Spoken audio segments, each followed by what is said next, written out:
اب سورۃ الماؤن کی طرف چلتے ہیں۔ خرابی ہے ان نمازیوں کے لیے جو اپنی نماز سے غافل ہیں، یعنی کہ نماز سے غافل ہیں۔ اب اس میں بہت سارے لوگ آ جاتے ہیں جو نمازیں پڑھتے بھی ہیں نہیں بھی پڑھتے، نماز نہیں پڑھتے ہیں غافل ہیں، جو نماز پڑھتے ہیں لیکن صحیح طرح نہیں پڑھتے وہ نماز کے اندر بھی غافل ہی ہو جاتے ہیں ہمیشہ۔ تو ان کو چاہیے کہ اپنی نماز میں غافل نہ رہیں، ان کا دھیان نماز میں ہونی چاہیے۔ ایک ایک نماز قیمتی ہے، اگر وہ آج ہماری زندگی کی ایک نماز بھی ضائع ہو گئی، خدا کی قسم وہ نماز ہماری زندگی میں دوبارہ نہیں آئے گی، نہیں آئے گی۔ ایک مثال دے رہا ہوں، ابھی جو مغرب گزری، آج جو مغرب گزر گئی، اگر ہم سب نے ماشاءاللہ پڑھی ہوگی، اگر کسی نے نہیں پڑھی، بتاؤ یہ نماز، یہ عمر کا حصہ، یہ وقت، یہ ٹائم، یہ تاریخ، یہ سال کیا دوبارہ آئے گا ہماری زندگیوں میں؟ نہیں آئے گا۔ نماز گئی تو گئی، اگر ایک طرف لاکھوں کروڑوں کا نقصان ہو گئے پرواہ نشتہ، اگر نماز ہو گئی تو بہت بڑا نقصان ہے، بہت بڑا نقصان۔ اور سورۃ النساء میں، اور جب منافق نماز کے لیے کھڑے ہوتے، اب سننا رب کیا کہہ رہا ہے، اور جب منافق نماز کے لیے کھڑے ہوتے تو سستی سے کھڑے ہوتے ہیں، محض لوگوں کو دکھانے کے لیے، اور صرف تھوڑا سا اللہ کا ذکر کرتے ہیں۔ منافق، اللہ معافی دے، شیطان ہے۔ بہت سارے لوگ ایسے بھی نمازی ہیں کہ وہ دکھانے کے لیے کہتے ہیں کہ دیکھے کوئی ہماری تعریف ہو، یار میں نمازی ہوں، مجھے نمازی کہے لوگ۔ ایسے ایسے خیالات ہمارے شیطان ہمارے دل کے اندر ڈالتا رہتا ہے، تو خدارا ایسی تربیتوں سے باہر آ جائے ہم لوگ۔ خلاصہ یہ ہے کہ نماز قائم کرنے کی معنی ہے نماز کو اس کی ظاہری اور باطنی آداب کے ساتھ پڑھا جائے، یعنی کہ نماز کے ظاہری آداب بھی ہیں اور باطنی آداب بھی ہیں۔ صرف ظاہر سے اللہ اکبر سمیع اللہ الحمد ربنا لک الحمد فلاں فلاں نہیں، باطنی آداب بھی ہیں۔ ہر قسم کی کمی اور کجی سے نماز کی حفاظت کرنا۔ کجی کی معنی ہے کہ نیت کی خرابی، نیتیں صاف ہونی چاہیے، کوئی اس میں کمی بیشی نہیں ہونی چاہیے ہماری نمازوں کے اندر۔ نمازوں کی حفاظت، کمی کجی سے نماز کی حفاظت کرنا، نماز کو پابندی اور دوام کے ساتھ پڑھنا۔ دوام کی معنی ہے کہ ہمیشہ اس کو پڑھنا ہے، وہ دوام کے ساتھ پڑھنا، اور نماز کو اپنے وقت پر شوق اور توجہ کے ساتھ پڑھنا ہے۔ ایسے لگے آپ کو جیسے ہم نماز کے بغیر مر جائیں گے، بس ہماری سانسیں ختم۔ قرآن کریم میں 90 سے زیادہ مرتبہ نماز کا ذکر کیا گیا ہے، 90 سے زیادہ مرتبہ۔ آپ سمجھتے ہیں کہ 90؟ جب میرے پاس ایک کتاب ہے جس میں الفابیٹ لکھا ہوتا ہے، بھئی آپ کو کون سا موضوع چاہیے، نماز، میں نے نون کو ڈھونڈا، اب نماز کی اس میں آیتیں لکھی کہ کون سی آیتوں میں آپ کو نماز کا ذکر ملے گا۔ وہاں میں نے دیکھی بھائی 20-25 آیتیں، پھر میں نے جب یہاں پڑھا 90 آیتیں، 90 جگہ پہ ذکر ہے، تو پھر جب ہم تفسیر میں جاتے ہیں، جس سپارے میں نماز کا ذکر ہے اس سپارے میں آپ جائیں گے، سورت میں جائیں گے، آیت میں جائیں گے، تو پھر وہاں جب آپ تفسیر میں پڑھیں گے پھر کوئی کسی اور آیت کا بھی اشارہ ہوگا آپ کو آگے کہ فلاں آیت میں فلاں سورت میں بھی نماز کا ذکر ہے۔ سب سے پہلے عبادت نماز ہے، اسلام میں سب سے پہلی عبادت نماز ہے، یاد رکھیے گا۔ یہ صرف نماز کی خصوصیت ہے کہ وہ امیر، غریب، بوڑھے، جوان، مرد، عورت، صحت مند، بیمار، ہر ایک پر یکساں فرض ہے۔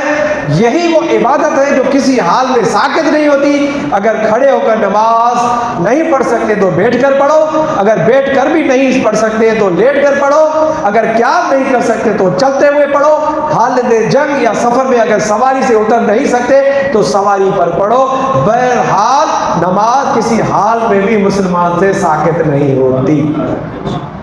پوری آیتیں کہ محبوب سرکار کو حکم ہوتا ہے کہ آپ اب نماز پڑھیں، اس طرح صحابی کھڑے ہو جائیں، اب اس طرح لوگ ہتھیار اٹھائیں، کہیں ایسا نہ ہو جائے تو آپ کے دشمن آپ کے اوپر حملہ کر لیں۔ پھر روم میں، سورۃ الروم میں 31 نمبر آیت میں، اور نماز قائم رکھو اور تم مشرکوں میں سے نہ ہو جاؤ. اگر نماز کو قائم نہیں رکھو گے تو مشرکوں میں سے آہستہ آہستہ ہو جاؤ گے. اب آیت سورۃ مدثر میں 42 اور 43 آیت میں جنتی مجرموں سے سوال کریں گے. جنتی مجرموں سے سوال کریں گے تم کو کس چیز نے دوزخ میں داخل کیا ہے؟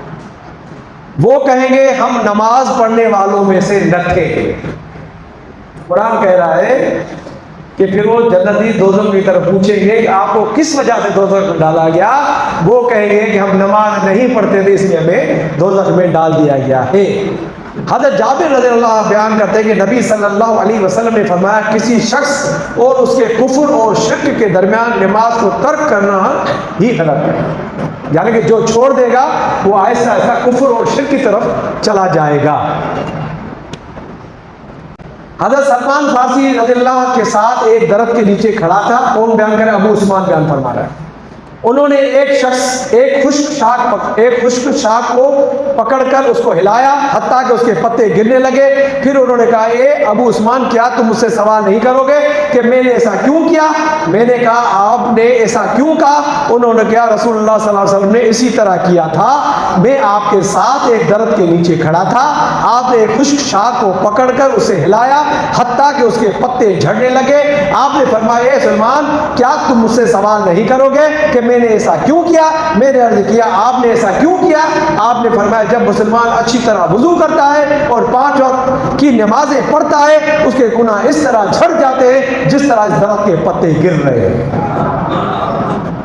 کتنی پیاری حدیث تھی. اگر غور فکر کرو ایسے لگتا تھا کہ ہم نبی کے ساتھ اس درخت کے نیچے کھڑے تھے. یہ ہونا چاہیے. ہر آیت میں، ہر حدیث میں، ہر نماز میں، ہر درود میں ایسی کیفیت محسوس کرو کہ جیسے ہم وہیں کھڑے ہیں، نبی سامنے ہیں، ہم نبی کے سامنے ہیں. ایک اور حدیث میں جو شخص وضو کر کے 3 بار اپنے ہاتھوں کو دھوئے اور اللہ تعالیٰ اس کے ہاتھوں کے ہر گناہ کو مٹا دیتا ہے. جو کلی کرے، ناک میں پانی ڈالے تو اللہ تعالیٰ اس کے زبان اور ہونٹوں کے ہر گناہ کو مٹا دیتا ہے. اور جو اچھی طرح وضو کر کے اللہ کی طرف متوجہ ہو کر نماز پڑھتا ہے تو وہ گناہ اس طرح صاف ہو جاتا ہے جس طرح اپنے ماں کے بطن سے پیدا ہوا ہے. قربان جاؤں ذات کے اوپر. گناہ کو نہیں دیکھا تو نماز کو دیکھا.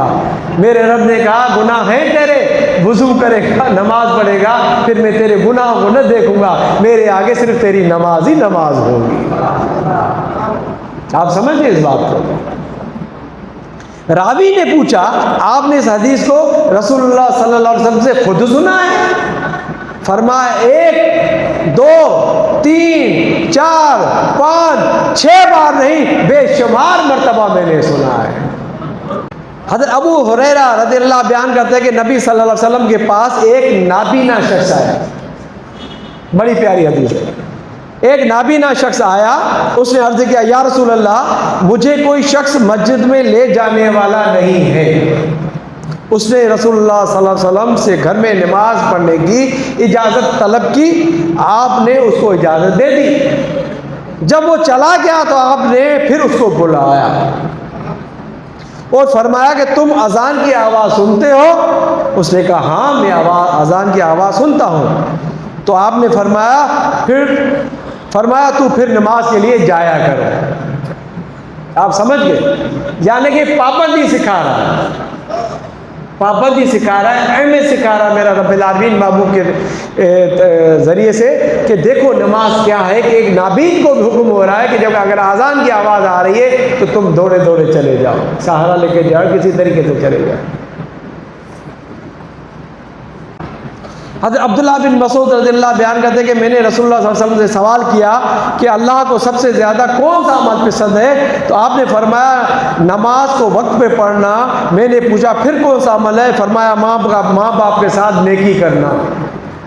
رسول اللہ صلی اللہ علیہ وسلم سے کسی نے جہاد کے لیے ارادہ کیا، اسے اجازت مانگی تو میں آپ کے پاس مشورے کے لیے آیا ہوں. آپ نے فرمایا کیا تمہاری ماں زندہ ہے؟ اس نے کہا ہاں میری ماں زندہ ہے. آپ نے فرمایا اس کے ساتھ چمٹے رہو، یعنی کہ ماں کے ساتھ رہو، کیونکہ جنت اس کے پیر کے پاس ہے. پاؤں اس کے، جنت اس کے پیر کے پاس ہے.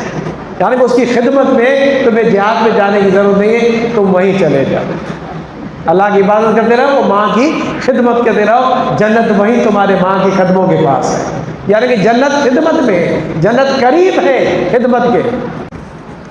ابھی انشاءاللہ نماز کے بارے میں ہر چیز بہت ہے، انشاءاللہ نیکسٹ ویک میں بیان کی جائیں گی۔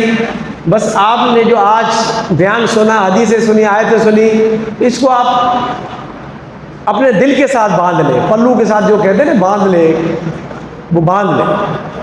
ہم سب مل کے کوشش کریں گے انشاءاللہ آج کے بعد ہماری جماعت نہیں جانی چاہیے۔ کبھی ہم کوشش کریں کوئی ایسا معاملہ آ جائے، مجبوری ہے، بیماری ہے، کہیں غلطی ہوگی ہم سے، نماز جماعت کے بعد نہ پڑھ سکے تو مجبوری ہے، لیکن کوشش یہ کریں گے ہم جماعت کے ساتھ نماز پڑھیں گے، چاہے وہ فجر ہو، چاہے عصر ہو، چاہے مغرب ہو، چاہے عشاء ہو، ظہر، کوئی بھی نماز ہم کوشش کریں گے۔ ایک مسجد میں نہ ملی دوسرے میں چلے جائیں، کوئی مجبوری ہو جائے اور بات ہے، اتنی کوئی سخت بیماری ہے اور بات ہے، لیکن ہم کوشش کریں گے آج کے بعد نمازوں کو ہم ضائع ہونے نہیں دیں گے انشاءاللہ تعالیٰ۔ انشاءاللہ ضرور کہا کرو، انشاءاللہ تعالیٰ سے برکت ہوتی ہے، اور ہر چیز میں اللہ سے دعا مانگو، یا رب العالمین ہم نے جو نیت کیے ہمیں اس میں توفیق فرما، ہماری غیبی مدد فرما، ہمیں نظر بد سے بچا، ہمیں بار بار یہ عمل کرنے کی توفیق عطا فرما۔ جب آپ اس پہ عمل پیرا ہو جائیں، جو بھی نماز پڑھے، رب العالمین تیرا شکر، تیرا احسان، تو نے مجھے نماز پڑھنے کی توفیق عطا فرما۔ غرور تکبر کو قریب نہ آنے دے، دور بھگا دے، شیطان کو دور بھگا دے، نماز میں سجدہ اچھی طرح کرے، اور جب نماز فرض ہو جائے فرض کے بعد دعا مانگے، یہ محبوب سرکار کی سنت ہے، نماز فرض کے بعد دعا ضرور مانگے۔ باقی جو نماز ختم ہوگی اس کے بعد تسبیحات کے بعد دعا ضرور مانگیے، لیکن نماز فرض کے بعد دعا مانگنا محبوب سرکار کی بڑی پیاری سنت ہوتی ہے، دعا قبول ہوتی ہے۔ اور پھر جب نماز پوری ہو جائے دعا مانگ لیں، پھر آپ سجدے میں چلے جائیں، وہاں جا کے درود پڑھیں۔ میری جو کبھی کبھی عادت ہے میں ایسے درود پڑھتا ہوں، پھر کہتا ہوں الصلاۃ والسلام علیک یا رسول اللہ، سجدے میں جا کر محبوب کو سلام کرتا ہوں، پھر دعا مانگتا ہوں رب العالمین، وہاں کہتے ہیں کہ دعا قبول ہوتی ہے، اللہ غفور رحیم ہے، وہ بہتر فیصلہ کرنے والا ہے۔ اگر خدا نہ خاصہ کوئی دعا قبول نہیں ہوتی ہے، میرا رب العالمین کہتا ہے میں بہتر جانتا ہوں، تم نے جو کچھ مانگا ہے میں نے قبول کیا ہے، میں بہتر جانتا ہوں کہ اس کا بدلہ تمہیں دنیا میں عطا کروں، یا جب تم میری بارگاہ میں پوچھو گے اس کا بدلہ میں تمہیں جنت عطا کر دوں گا۔ تو دعا کوئی بھی رد نہیں ہوتی، یہ بات ہم یاد رکھیں۔ جائز دعا، صحیح دعا، حلال والی دعا، ایمان والی دعا، جو حقوق کے بچوں کے لیے جو بھی ہے روزگار کے لیے، وہ دعا ہماری ضائع نہیں ہوتی ہے، وہ ہمارا ذخیرہ ہوتا ہے۔ حدیثوں میں موجود ہے جب بندہ جنت میں جائے گا اللہ کہے گا یہ محل تیرا، یہ چیز تیری، یہ چیز رب العالمین میں نے کچھ ایسا خاص عمل نہیں کیا تھا، رب کہے گا تو نے فلاں فلاں دعائیں مانگی تھی، وہ میں نے تیری دعائیں دنیا میں قبول نہیں کی تھی، لیکن اس کا بدلہ میں تجھے آج دے رہا ہوں۔ اللہ سے دعائیں اللہ تعالیٰ ہماری کوشش اور سفر کو اپنی بارگاہ میں قبول فرمائے۔